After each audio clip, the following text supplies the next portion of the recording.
Good afternoon, people. Welcome to another day, day number 2 actually of the Yard Wide Festival. We are going to see ourselves 2 best out of 3s today. Remaining. And the first one is going to be a RoX.KIS taking on QCyber Insane Gaming. Now, at first I didn't really know which team that was, but then I looked at the list of players and I figured, hey, I know these guys. So we're going to see ourselves, I think, a very interesting best out of 3, especially now that Scandal's not there, and we're going to see how Solo will get worked in to playing together with RoX.KIS.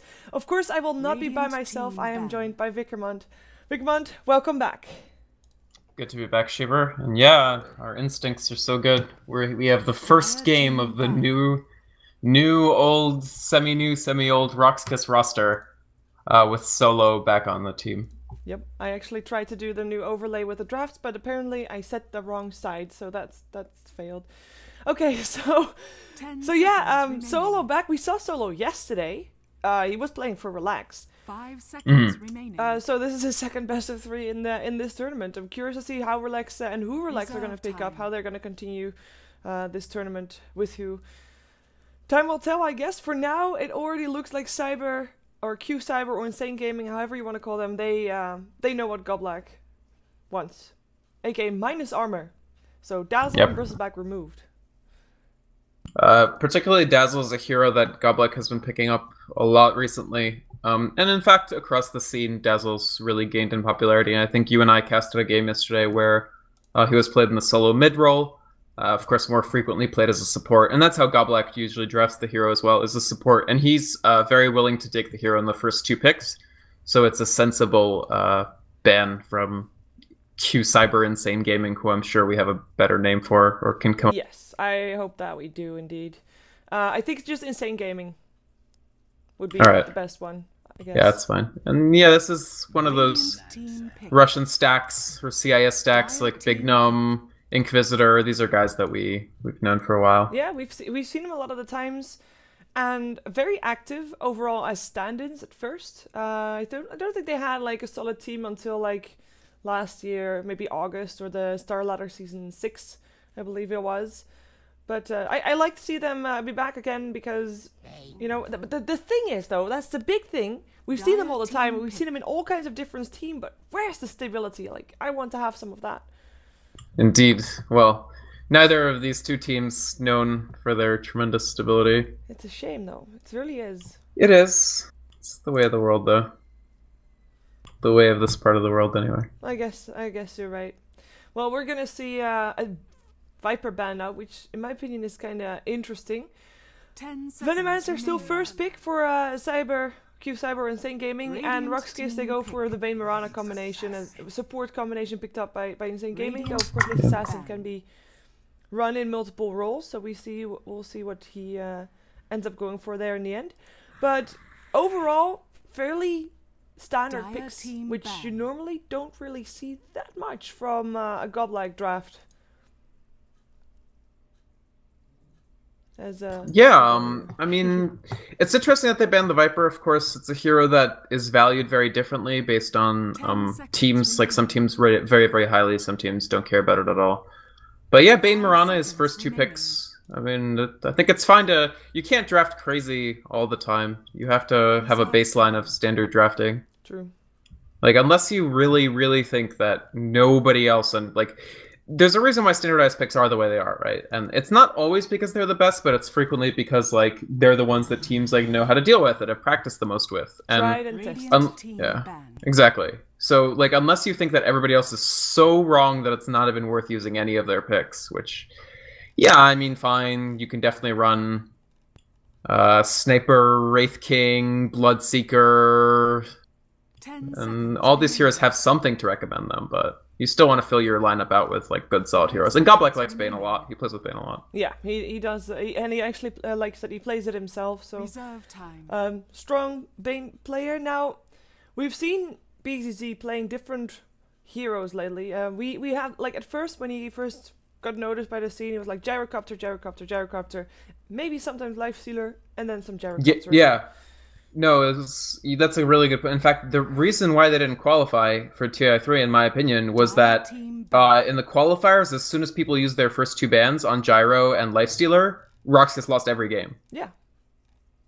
When Gyro became first ban, because that wasn't only the case up against BCC's team, it was just overall. And but also those were the only 2 heroes he played. Yeah. Period. Like straight up.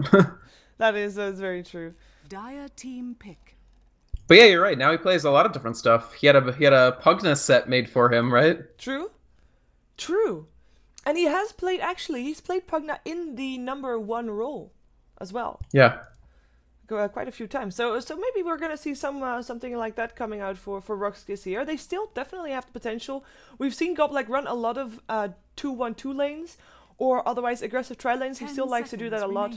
Put someone on the safe lane to farm up and then just make sure that your enemy team is not really getting that much from their safe lane. So perhaps like with the Pugna, you can definitely do that. Put the Pugna on either the safe lane by himself, he can do that, or you can put him in an aggressive tri lane, in which case your tier 1 tower or the one of the other team that is will drop fairly fast. Yeah, I mean he can be run mid as well. It's a pretty versatile hero, but I don't really see this as that Pugna-ish of a lineup. It's more looks like core Mirana, probably in a tri lane with this Bane and Visage, and yeah, I mean they could run Pugna in another lane, but these 3 heroes are all not that pushing oriented. Visage is a good late game pusher, but at the time when Pugna is strong as a pusher, Visage is not, so it wouldn't be a good synchrony. True. And also they've banned out some heroes that I feel if they were planning to pick Pugna, they probably wouldn't ban, like OD. Well, I guess you're right. OD doesn't match up that well against Pugna. In the lane it's okay, but in teamfights the ward and the fact that Pugna's intelligence growth is much better than OD's means that your ult doesn't do basically anything. Unfortunately, for the OD. Agent Operation still removed as well. It could be that they are aiming to get... Like, which hero would you pick up if you see an Agent Operation banned out? Because with the Nyx Assassin and the Venomancer picked up, I really was not expecting an Agent Operation anymore, regardless. Even though we know that Nyx Assassin can indeed be run on the off lane, etc. But, for example, yesterday we saw an Agent Operation ban out, which led to a gen pick. But right now, RoX doesn't really have any space for that anymore. But is there some hero that you would say, like, okay, they might be aiming for this one? I think Ancient App is almost strong enough that you don't necessarily have to use him solely as like a healing reducer, but Lifestealer, it's true he does disable the feast regen. They still even have room for like a mid Alchemist or something if they wanted to. And Alchemist is a hero who the ult really hurts, the AA ult really hurts. That is actually really true, good point. We'll see though, they take their time, or at least RoX.KIS has taken their time. They've only got 22 seconds left in their bonus time, while Insane Gaming has tons of time. Really good, really digging deep just to come up with a roster that is pretty standard, right? Like, Nyx, Mirana, what a... Yeah, it's all not very, like, gasp, Goblek drafty. Looks like Storm, though, for me. For a 5th pick for RoX if it doesn't get banned. Again, the Templar system, fairly decent, fairly aggressive as well, and it will give them a Lifestealer bomb potential. They have a very, very strong, like, come out of nowhere and just kill like 3 players on your team, and then you can no longer have a team fight. Like Mirana Moonlight Shadow into the Storm Nyx bomb, and maybe like a Visage Soul Assumption, and that's it. Like, you've lost 3 players. Yep. Nyx is good against TA as well. Feast means that every one of his auto attacks takes 2 charges off of Refraction, so she can't really man-fight him. This is true. They're taking their time this time, though, Insane Gaming, as I finally managed to get the overlay sorted out, because everybody takes their time, so I also had the time to get things going. So now, what we can actually do is discuss who's going where, because I can put it up on the overlay. It's awesome. So are you expecting aggressive tri lane coming out from RoX, or is this a safe tri lane? Because they have got now I think it should be probably aggressive. Now that you see this morph. Yeah. So, aggressive tri lane with Mirana, Bane, Visage, you'd say? Yeah. Yeah, I think so. Okay. Morph, by the way, is a pick that's coming back into fashion in some ways. Definitely. And interestingly enough, that AA ban, AA is very good with Morphling. Because the Ice Vortex is like a point vulnerability, and it lasts on people for a while. So you just drop down a Vortex and shotgun that person, and they're dead. 90% of the time, it works all the time. And is this Nyx Assassin a support or an offlane? It looks like RoX.KIS is expecting it to be an offlaner.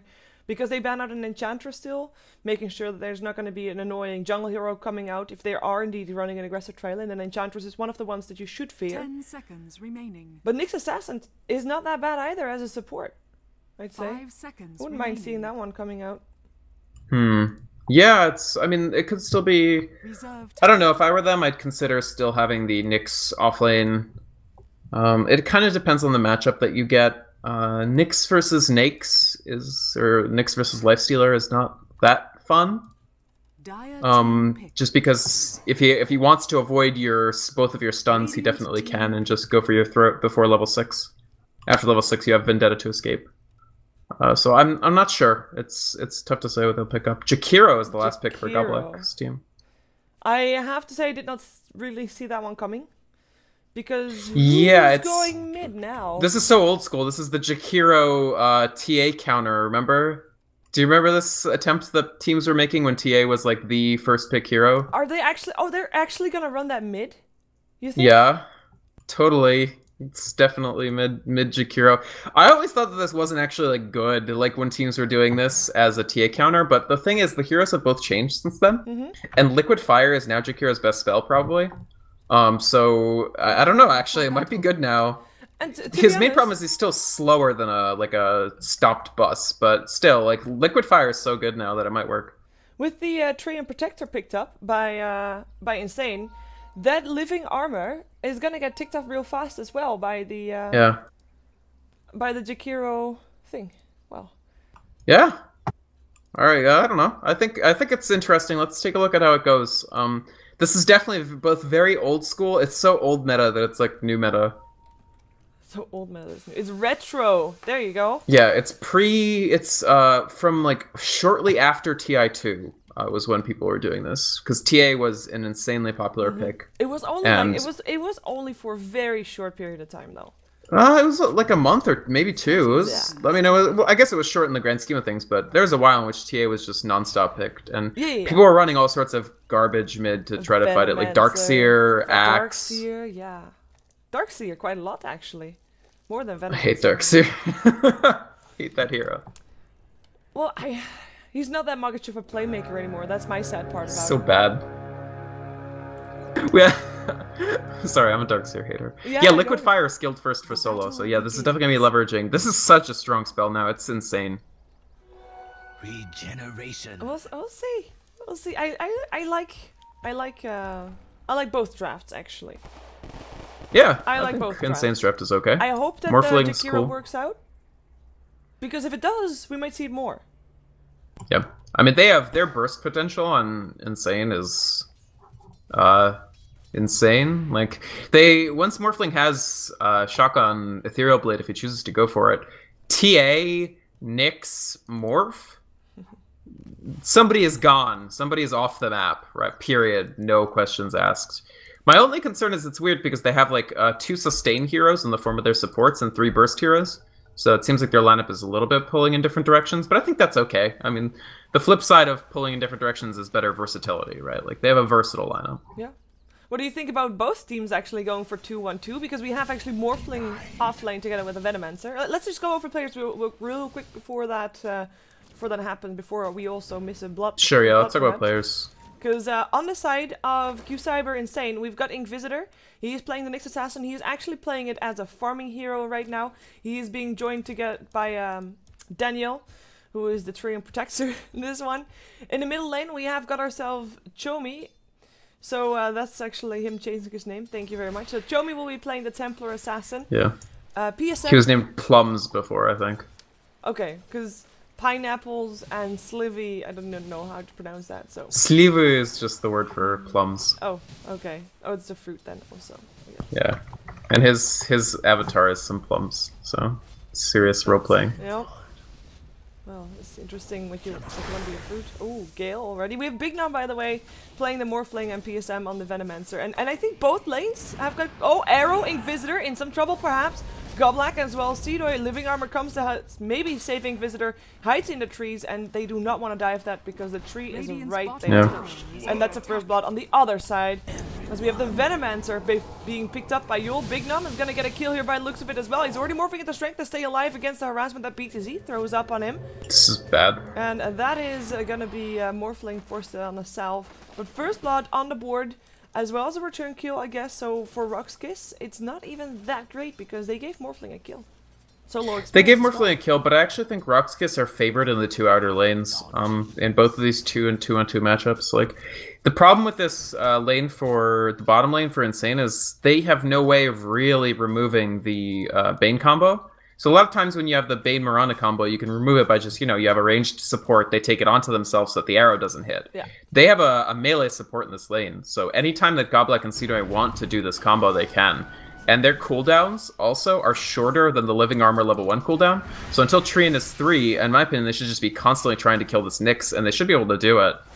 In the top lane, the Veno can't do anything to Lifestealer, nope, so he's just going to be feeding. Yeah, like, there's no way. It looks like Big Num is going to pick up a second kill, though, or open. I don't think so. Never mind that. He's out of mana. He's going to die, actually. He's gone for it. He's dead. Buy something. So yeah, these are bad lanes for Insane, I would say. I think going 2-on-2 for them was a major mistake. They should have tried to run in like a Nyx solo and then a tri-lane. Well, I mean, right now, obviously they now know themselves that it hasn't worked out as well. Do you think it's still worth it if they change now? I mean, if Morphling dies again, like, look at Morphling's farm. He's got 3 last hits. This hero is not a good support hero. Like, you can't run a no farm Morphling. It's really hard. It's better than no farm PA, but worse than just about anything else. So yeah, they probably need to rotate Morphling to like the Bane Mirana lane because he can still morph strength even while he's under like Nightmare. I'm really confused why they didn't go for that matchup. This is I don't know about their lanes. The thing is, mid is winning. Yeah. Well, no, actually, it's tied. Yeah. Overall, though, I mean, it being tied, you pick up a Jakiro against a Templar Assassin because you aim to win the matchup, not necessarily play even. Because the Jakiro, even though he can get some decent levels, right, he kind of will still transition into a support hero later on in the game. He's not really as impactful as the Templar Assassin would be. You can spend about 13k productively on Jakiro, I feel, actually. It's not as bad as putting Bane mid or something. Jakiro scales extremely well with things like Veil. Ags isn't bad. Atos is amazing, but Atos is amazing on every hero, so I'm being redundant. Oh, haste room for Jakiro. Decent mana. Check out a skill build, by the way. This is some next level stuff. No Ice Path, and I think he might be. But look how much damage this does. Yeah, Trian protected Ice bottom, but we're following Chomi. His refraction is just enough to keep him up, and Solo is the one that is forced to back off. Trian went down bottom, by the way, so another kill for RoX.KIS. As we have a Soul Assumption coming out on Big Num, who's forced back again, and is out of regen as well. So this top lane working out brilliantly for RoX as well. Yeah. And the bottom lane, as we already pointed out, I mean, there's 2 melees versus 2 range. Good luck with that. And Bezazes still has, like, he just used his salve, so they're ahead on regen, they're vastly ahead on farm in this lane. Something's got to give for Insane, because they don't have their Morphling isn't farming, and yes, Nyx is farming, but that's a horrible trade-off if you're this team. Like, that's cold comfort. Yeah, PSM is in trouble. Is there a Soul Assumption? No mana from Yul, so still forced to teleport out, though, and at this stage of the game for a support, that's a very expensive undertaking if you're going to have to teleport out. He's still level 3 as well. Has got a smoke in his inventory. Perhaps he can help out in the middle lane. Maybe get some ganks going, because I think it's clear by now that they can't really accomplish anything on that top lane. We actually have Big Num rotating bottom, so that's good. But is it too late? That might be. It's all up to the. Well, Inquisitor has Vendetta, so I think he can get this kill actually on solo, and that's what they need. They need to at least win 1 lane, and TA was doing amazingly well against Jakiro earlier. Oh, here comes the arrow though. Oh, it hits the TA illusion. In comes an Impale, Solo. Is there going to be Vendetta hit? Dead. Yes, it is. The last hit goes to the Templar Assassin still, though. They look for Goblack. He's completely out of mana. Can't even try to deny himself. And that's 2 kills going the way of Insane. And they really need those kind of kills. And if they can keep up that kind of pressure, if Chomi and Inquisitor can make their levels work for them, I'm not down anymore. Like, it's fine. Right. Yeah, this is... they have to use their burst composition to generate these kills to clear up the map, because at this point they need to regain map control in order to put Morphling in a safe farming spot. And you can see they did exactly that. They rotated Morphling at the same time as they generated like pressure in the Roche Pit area. So they gave Morphling sort of the cover for him to transition back into sort of the farming. So that's good. Also, TA was kind of struggling. Like early on, he was crapping on solo. I think because his abilities were underleveled. Like Jakira, I don't think could win the lane until he gets a few levels into his abilities. But now that Dual Breath and Liquid Fire are maxed out, he's dominating this lane, and that's why they needed to rotate to get kills. Yeah. Oh, by the way, if you could turn your microphone down a little bit, apparently Sure. you're a bit loud. Okay, yeah, absolutely. It's fine for me, but on the stream apparently it sounds... Yeah, no problem. Yeah, I have to see, like, I know that Jakiro is doing okay in the lane, and his harassment is quite insane. No point in Ice Path still remains to be seen if I agree with that, but... I still have to also see, like, what he can do after the laning stage. Because I'm not convinced by that. I got a feeling he'll fall off real fast. And you say that he is better than a Bane in that aspect, because Bane of course has the same kind of idea. But I would actually argue that Bane at least has a Fiend's Grip, so like he can create kills on the map. And Jakiro doesn't really have anything like that. I might actually die here again, as there's gonna be Inquisitor looking for an Impale. Gets it as well. Moonlight Shadow is gonna be there though. Let's see if it's enough. Yes, it is. Nice. Really Here comes well Yul as timed, well. Slow up on Chomi. Is there gonna be Liquid Fire? No, not yet. Just a Dual Breath. Chomi is gone. They know, of course, that the Moonlight Shadow is on. They don't want to risk dropping. Nice Moonlight Shadow, really clutch use. I gotta reconnect to Dota real quick, because is this any better for my sound? I don't know. It's the same Oh, for me. okay. Does it sound exactly the same? Okay. Yeah. Give me a second. Sure. Sure, indeed. We're seeing a gank. Let's see first, because I almost missed a kill there. Solo is actually landing a Dual Breath on Inquisitor. He doesn't have a Spike Carapace anymore. Lands an Impale before he dies, but at least with the Impale, Jomu will be able to pick up Jakiro's kill. He'll go down as well, though. No refraction for him.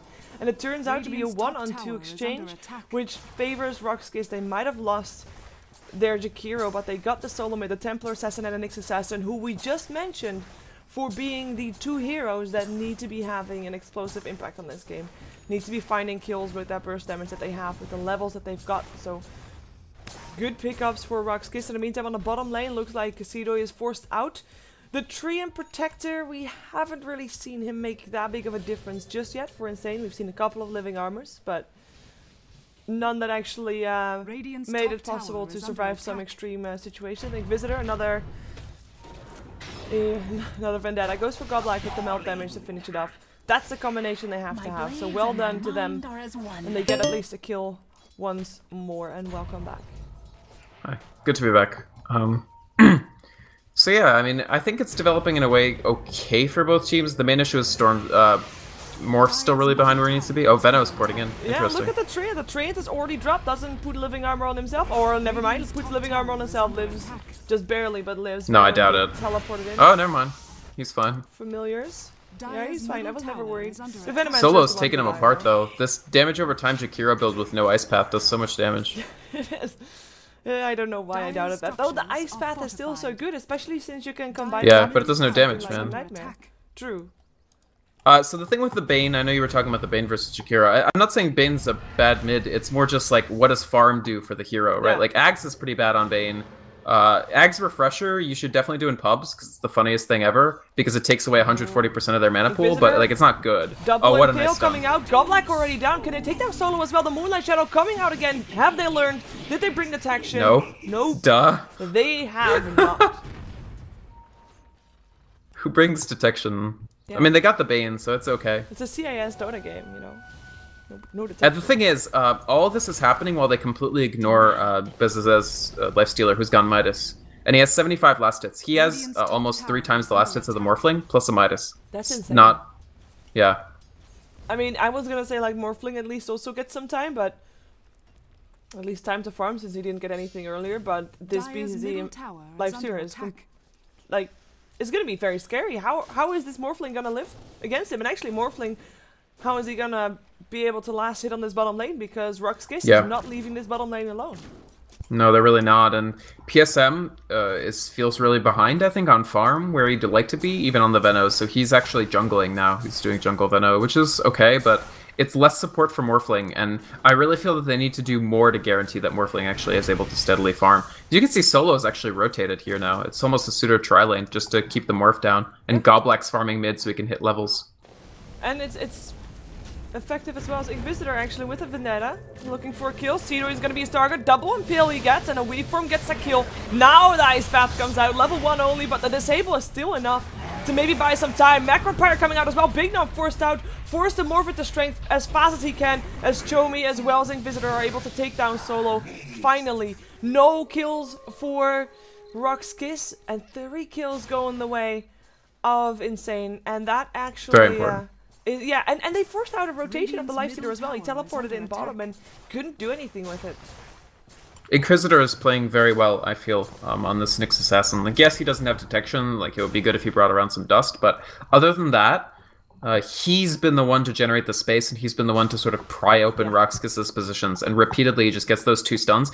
And every time it seems like RoX.KIS aren't expecting him at all. Like, they're not accounting for this Nyx Assassin. Hey, so he's using his solid early game really well. No detection, you know? Yeah. Oh, wait, middle got detection after Solo died there twice, or got ganked there twice.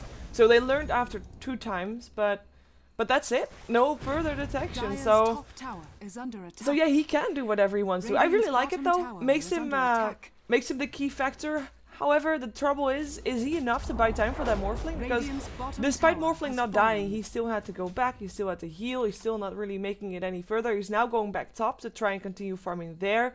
But that's a very tough job as well, because the lane is completely pushed out by the Treant Protector, and it's not going to be easy. Treant, by the way, who is still level 5, so still not with that level 4 on the living armor. Goblak coming in from the side mid lane, by the way. Looks like we might have a fight on our hands again. The Treant pick in general in response to Jakiro, like, the Inquisitor gets caught out, so now they're responding to him. And a Soul Assumption Smart. to finish it off. I mean, Nyx plus TA, because TA is 4, 1, and 5. Uh-oh. He gets caught. Oh, they missed the arrow. Missed the arrow, but open wounds and Ice Path still there. Macropire as well. No refraction for you. Standing still within the center ward in Meld is not smart, and the invisibility rune that he popped as well, of course, did not work out for him. Two good pickups, but they did rotate 5 in the middle for that. Yeah, but they're going to get the tier 1 tower, and that's actually going to basically mean mech is done for Solo. So now that they have mech, I think they might just be able to keep 5-manning and really just take it to Q Insane. And that means Roche pretty soon as well, once these 2 tier 1 towers are down. Yeah, they've got a pretty decent lineup for Roche. BSD can tank it if he wishes to. He has that armlet ready as well. Damage output is pretty decent as well. And I mean, they are just very far ahead. Moonlight Shadow actually used. They are. And I think it's mostly to try and gank top, though there's only, like, Solo is like the... Oh. He's carrying, yeah. Morphling instantly died. Yeah, oh wow, Overgrowth's still there, but the Ice Path, as well as the arrow still had hit, and Morphling indeed. Just instantly bursted down, was the first one to drop, Treant will fall after. And it's not yet over by the looks of it. No, Inquisitor just gets to walk away. You'll kind of... I think that keeping just Morph and Tree up there was kind of iffy. Like, what are they going to do against opposition, right? Like, Living Armor isn't going to stay up against this team. Like, it will not stick, period. Neither... And Morph, yeah, like, he died so quickly. He died before he even could start morphing strength. Yeah. And they do get a tower, of course. They do also lose a tower, though. The first tower on the RoX.KIS dropped. So... They almost lost TA. Goblak actually started the cast of Fiend's Grip, but lost line of sight because the tower went down. That drum charge. Down to 2 charges. But worthwhile. He's got gem. This is bad. Now that Bane has gem, I feel like, unless they gank Bane very cleverly, yeah, it's gonna be Roche. Like I said, now that the tier 1 towers are down, they can't even contest this Roshan, I don't think. No, there's just no hope for them. What is this Macropire? There's too much. Macropire, random Macropire. I don't know. Yeah. It's a very short cooldown, so it's not like... Yeah, it really is. It's a defensive Macropire because he wasn't sure if Inquisitor was coming in, I think. Fair enough. Didn't have the gem yet, didn't have any wards. Wanted to make sure. Just in case. And there's no wards up on the map for Insane, so even if they could contest this, they have no idea this is going on. Well, they have no wards up, they have to, but oh so defensively. Look at that. On their own middle lane. They have that. Dude, check out how good Liquid Fire is against Roshan. Like, his attacks are so slow right now. It's almost like untouchable. It basically is. Liquid Fire is really it doesn't slow as much as Untouchable or Phoenix's thing. It's not even nearly as much pure percentage slow, but it's very, very strong because it's also AoE. Yep. And it works on towers, which is also insane. It works on towers. I think that's one of the bigger things here as well, because they're just very fast trying to push down all the towers, take Roshan. Next wave of towers, I guess, is going to be the next priority, and they're not even splitting up anymore. They're just grouping up as 5. Well, I say they're not splitting up, but we actually have got a Lifestealer sitting instead of a Visage Bird. We'll see if they're gonna do something against them. Infest out! BZZ, here he is. Ice Path misses though, but it's not enough. Chomi's Refraction is already down. He tries to run from it, actually still gets arrowed, and the Starstorm will finish him off. Jumping out of the familiar is pretty great. Yeah. It's what we call the happy birthday play. Surprise! Radiant's middle tower is under attack. And that's a tier 2 tower. I mean, there's a lucky thing that Insane is trying to take down a tier 2 in return on the top lane, but it's going so slow. It's so meaningless, yeah, like... I mean, it's nice, I guess, but... They're really facing serious Rax pressure. They are. Yeah. They're gonna be forced back. Morphling is still on the top lane, but I think it's gonna be too late. I mean, the Treant is already dropped. That was a 2-shot Treant, I think, for BZZ. And without the Treant, how are they gonna try and defend this? First of all, 5-on-5 wise, they are far behind. Both on experience, on levels, on items, on everything. So they need to have the perfect fight to actually be able to fight this, so they need every single player there. And not every single player is there, people getting caught out. And I like the Venomance rewards thing though. I mean, that's they still have a +1 on Lifestealer, so like it really... They can take as much time or as little time as they want, but they're very close to be able to close out. Well, Chomi, his Refraction is off. Nice overgrowth though, stopping the Lifestealer from going in on him. However, still had that Aegis. And he comes again, the Impale and the Poison though, but it looks like he'll go down. There we go, Armlet toggling. That's going to be an Infest out. He still has that Poison on him though, as PSM gets another Gale up on him as well. But Morphling drops, Lifestealer goes down with him. But it is going to be RoX.KIS that is trying to dominate this base. Woo, Inquisitor. How he wishes he had a Spike Carapace there. RoX.KIS, now that their Lifestealer is dead, looks like they are not going to continue trying to go for rank. They might be able to do that, but maybe too risky. Didn't want to give anything away. Insane did a good job of planning their second kill on Lifestealer after the Aegis came up, because that was the key. Once that happens, you've taken out enough of RoX.KIS's damage that it no longer becomes easy for them to Rax you. Especially because Lifestealer is also their Desolator carrier. He was having the Desolator delivered to him on the courier during that fight, so with Desolator, this guy chews through buildings really, really quick. Yeah, Sidoi has a Deso as well. Wait, what? Sidoi has a Deso, not the Lifestealer. You mean both of them have Deso? We have 2 Desos. Okay, well that's obviously a mistake, but that's fine. It honestly doesn't matter. Like it is 4,000 less gold. Like basically it's like you can subtract 4,000 gold from RoX.KIS's score, but their score is so high that they're still ahead, minus 4,000. I mean, after last fight, even with losing the Lifestealer, they're still 12k gold ahead. Experience graph looking towards 10k, and right now, I mean, obviously this game is in hands of RoX.KIS. So how is Insane gonna get back on their horse? Well, they need to make a good high ground defense. They don't have a horrible high ground defense. Oh no, that's not how you do it. No, that is not how you do it. Starstorm coming out, he is morphing into strength, and it might be enough, but he gets still stunned up. Oh, they get the Maranis at the overgrowth, of course, doing his job, and Morphling lives. Very important. Yeah, solid counterplay. I mean, Big Gnome, even though he's had a really tough game, he has gotten levels. Like, he's okay, he's level 11. He has no items, but he's holding on to 3.3k. Which, I don't know. Like, I guess he can go straight for the Ethereal, but I was thinking he'd still want Lincoln's, but I don't know. They need to keep making good high ground defenses. Burst is still the name of the game for them. They still want to blow people up extremely quickly. Yeah, he's going Ethereal. So yeah, if they can blow up Lifestealer really early in a fight because he forgets Rage or Rage is on cooldown, then I think they're fine. Doesn't have his armlet toggled on. You never know. Yeah, it takes a lot of mistakes. You certainly are to some extent relying on mistakes, but the nice thing about their lineup is they can capitalize on a small positioning mistake by just instantly blowing somebody up.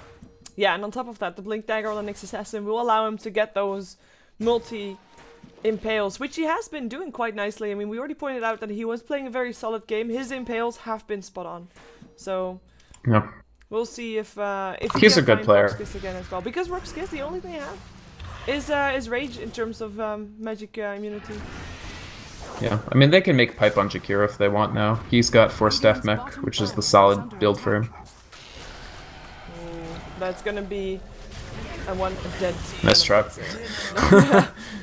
You Good want to attempt. try and build up the wards, I guess. Very ambitious for him to try and defend his tier 2 tower without his team present, I guess. Yeah, I actually think he should have just stayed high ground and made wards here. Yeah, I agree. Yep. I don't know. It seems really difficult. They need to even wait for Venno, I think. Wow, they made sure that they stopped the teleport. Open Wounds is still going to be there for Inquisitor, but he blinked himself out. So everybody of QCyber had to go back into their base, waiting for the Templar Assassin to be there, whose teleport got cancelled defensively. Oh god, yeah, that's bad. The fact that TA can't TP back, they have no damage without her, no sustained damage. And their racks are dropping very fast with all these Desolators. They cut out Inquisitor. Yep, Open Wounds are there. Again, a Spike Carapace. Oh, Nice blink. Another blink before it actually gets hit. Nice Poison Nova, and PSM actually walks away from that one. Pretty The decent. familiar bomb again. Such show-off play, like, it's not good, it's just... It's flashy, Yeah. yeah, it's interesting. Another Open Wound. How many times has he 3 times, that was 3 times. And now 4 stop into Ice Path. This time he catches a tree and a Morphling, but they're still going on Inquisitor, on Chomi, seeing if they can find them, but both of those, for now, safe. Starstorm coming out as the Morphling still dead, as BZZ actually forced out. Chomi able to pick up the Morphling still. We have Visage dropping, but it... yeah, okay, never mind. That's too much probably. Chomi.